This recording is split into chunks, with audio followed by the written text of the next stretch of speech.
কি জিভে জল এলো তো খাসির মাংস থেকে আমারও আসে। চলুন রেসিপিটা দেখা যাক। তার জন্য কড়াই গরম করে তেল দিয়ে নেব। অন্যদিকে আদা রসুন পেঁয়াজ একটু বেটে নেব। তারপরে কড়াইয়ের মধ্যে একটু হলুদ দিয়ে আলুগুলো ছেড়ে দেবো।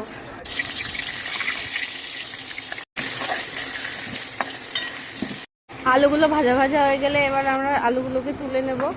এবার ওই কড়াইয়ের মধ্যে একটু পাঁচফোড়ন, লঙ্কা, তার মধ্যে পেঁয়াজ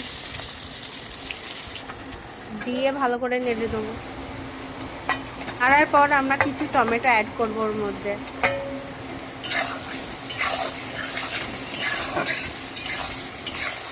এরপরে আমরা সামান্য পরিমাণে লবণ দেব। তারপরে ওই আদা রসুন পেঁয়াজ বাটা দিয়ে দেব। তার মধ্যে অ্যাড করবো লঙ্কা গুঁড়ো, জিরে গুঁড়ো, ধনে গুঁড়ো, হলুদ গুঁড়ো। ওটা দেওয়ার পর আবার কষিয়ে নেবার পর পরিমাণ মতো লবণটা এবার দিয়ে দেব।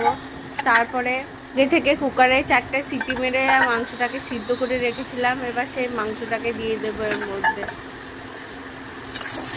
দিয়ে দেওয়ার পর আবারও নাড়িয়ে নেব। কি সুন্দর রংটা এসেছে। আলুগুলোও দিয়ে দেবো যাতে তাড়াতাড়ি সিদ্ধ হয়ে যায় আলুগুলো। আর একটা গোটা রসুন দিয়ে দেবো, এতে মাংসটা খেতে ভালো লাগে। পরে পরিমাণ মতো মিট মশলা দিয়ে নেব। দেওয়ার পর একটু গোলমরিচ অ্যাড করে দেবো।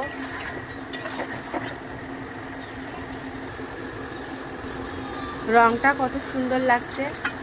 এবার ওর মধ্যে সিদ্ধ করা জলটা দিয়ে দেব। তারপরে কিছুটা গরম মশলা অ্যাড করব। তারপরে খাসির মাংস চর্বিগুলো এর মধ্যে দিয়ে ঢাকা চাপা দিয়ে রেখে দেবো। 15 মিনিট পর দেখুন কত সুন্দর রংটা এসেছে, আর খেতেও খুব সুস্বাদু হয়। এভাবে একবার রেসিপিটা বানিয়ে দেখবেন, নিশ্চয়ই ভালো লাগবে। পাশে থাকবেন সবাই, অনুরোধ রইল এটাই।